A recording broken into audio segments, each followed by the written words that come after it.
We were not in touch for a while. A message. Haven't spoken to you in a while. Just checking in to make sure you are okay. A dress hanging in a photo studio in Oregon. It costs $140. It has mesh side panels the size of playing cards, a racerback cut, striped tape running along the trim, and a shade of blue that Nike in its own product catalog calls Old Royal. It is not particularly heavy. It is not particularly remarkable as an object. And right now, in the second week of August, it is being screenshotted, reposted, studied, and sent between group chats in Manila and Quezon City and Toronto and Dubai and Los Angeles by roughly 120 million people who are looking at a piece of polyester and elastane and seeing something the company that made it never printed on the tag. A country has looked at a color and decided it belongs to them.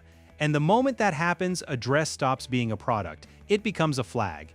If you have been following this story from before Nike knew what to do with it, this channel is where you belong. Subscribe now and stay with us through every match from Cincinnati to Flushing Meadows. Here is the first thing you need to know, and it is the honest thing, the thing the title does not say out loud. The word being passed around online right now is custom, custom kit, custom drop. Custom Nike design built specifically for Alex Eala's US Open debut in her new ranking bracket. And Nike has in fact unveiled the exact garment she will wear at Flushing Meadows in a colorway that fans across the Filipino diaspora are treating as unmistakably, undeniably theirs. But if you read carefully, and this is where honesty starts to matter more than momentum, the NikeCourt Slam women's tennis dress in Old Royal is not strictly speaking custom designed for her alone. According to Sports Illustrated's tennis desk, the same silhouette will appear on other Nike athletes at the same tournament. Aryna Sabalenka is wearing a companion piece from the same basketball-inspired collection. Eala is being used in the most literal marketing sense of that phrase. As the face of a design that other players will also wear, she is a Nike athlete. She is not yet a Nike signature athlete. There is a difference between those two things, and that difference is the entire story, because understanding it tells you exactly where she sits inside Nike's internal calculations right now, and where this is almost certainly going next. Now here is what the title does say, and why it is not wrong even knowing what the dress actually is.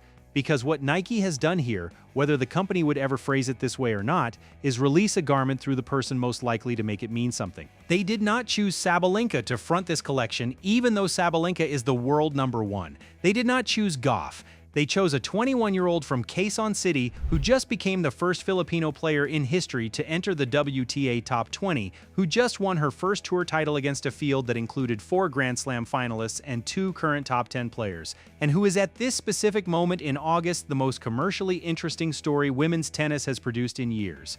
That is not an accident.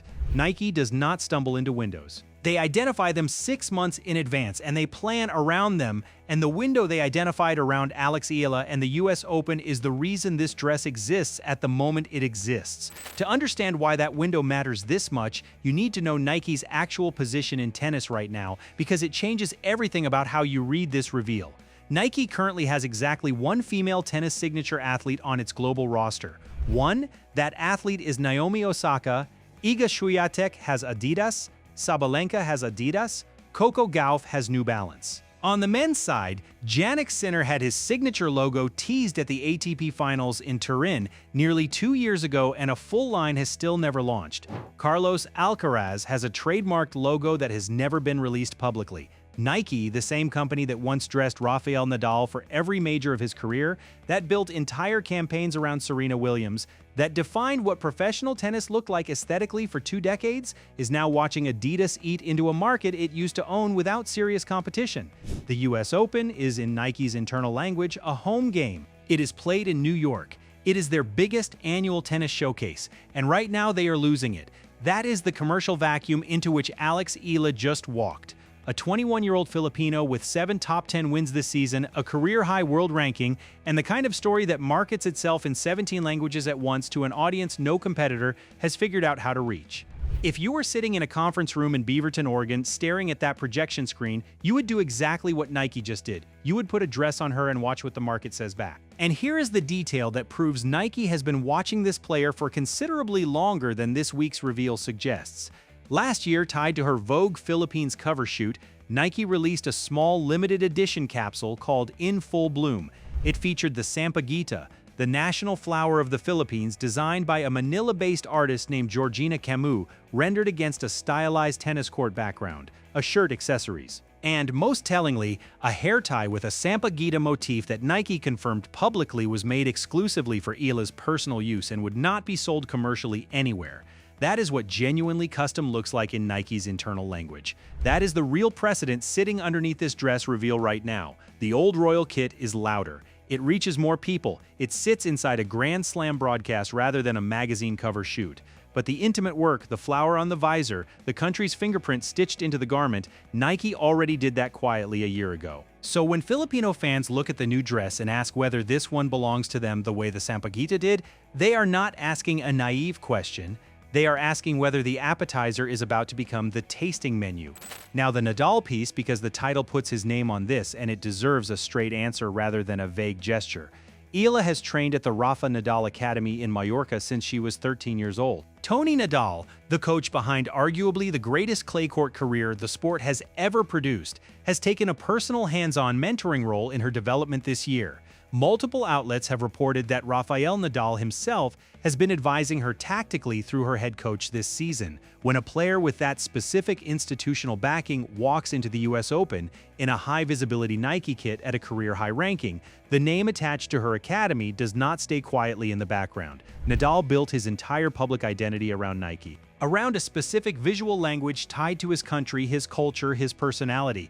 Eala is now, whether anyone in Mallorca planned it precisely this way or not, operating inside a structurally similar story. Filipino, academy-trained, Nike-dressed, entering a major as a legitimate contender rather than a feel-good narrative. The academy recognized what that trajectory looked like. They have been building it publicly for 2 years. And Nike, which is intimately familiar with what that particular academy has historically produced, is paying very close attention. Now let's earn this story on the court, because the dress means nothing without the tennis underneath it.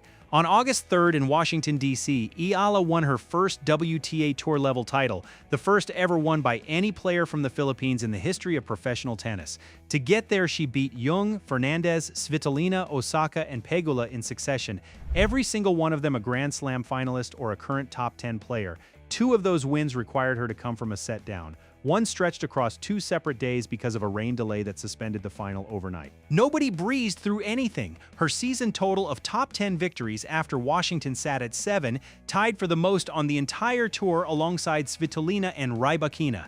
This is not a player being marketed beyond her actual level. This is a player whose on-court record has already earned everything the marketing is now reflecting.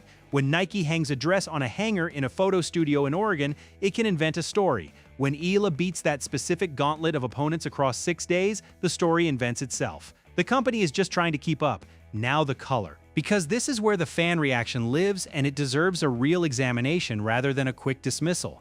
Nike calls it Old Royal. The Philippine flag's official upper band, as specified in the 1998 amendment to the flag and heraldic code, uses royal blue as its designated shade.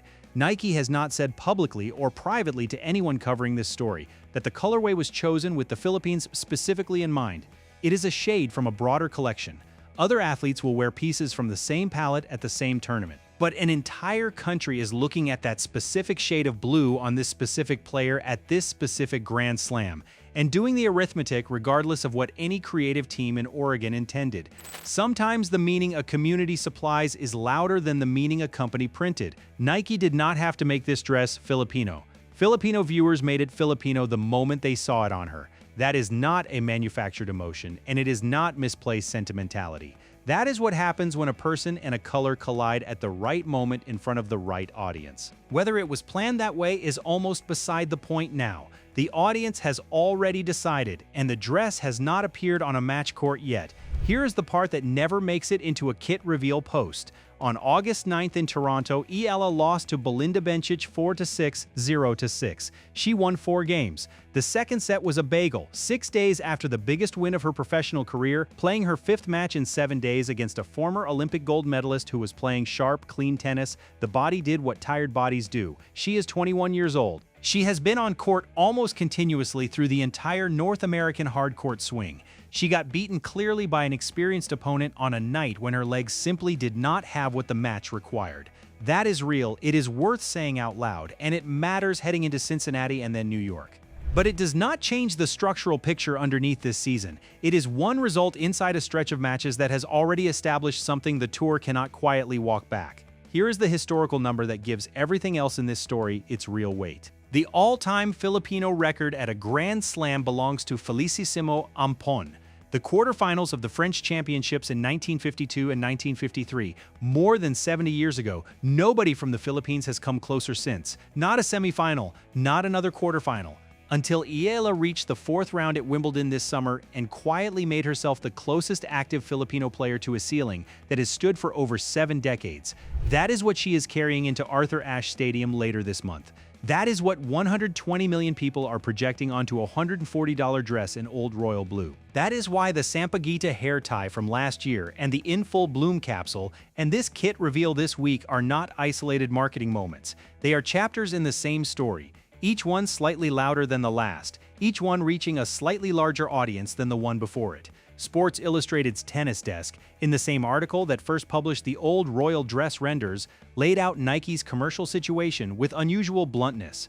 Post Nadal, post Serena, the brand has fallen behind in tennis. And if anything can jolt Nike back toward relevance in the sport it once owned, it is, in their words, the rapid rise of Eala that is not a Filipino publication being patriotic. That is an American commercial sports outlet looking at a corporate balance sheet and telling its readers that a 21-year-old from Quezon City may be the most valuable marketing asset women's tennis has produced this year outside the very top of the rankings.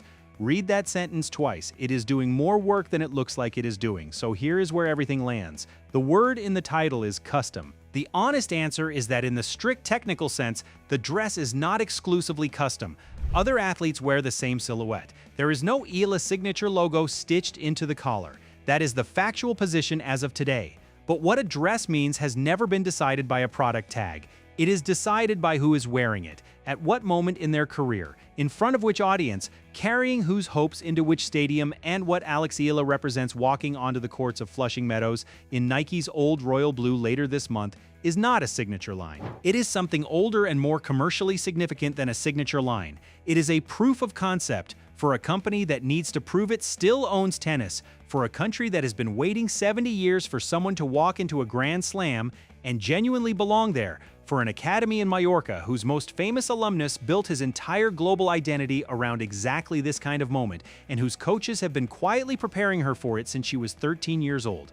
The Sampaguita hair tie was the private version of that promise. The DC Trophy was the public version. The old royal dress is the televised version, and Ampon's 73-year-old record is still standing. So here is the question worth putting your name on in the comments right now. Does she break it at the US Open, quarterfinal, semifinal, or does she go further than any Filipino player has gone in over 7 decades?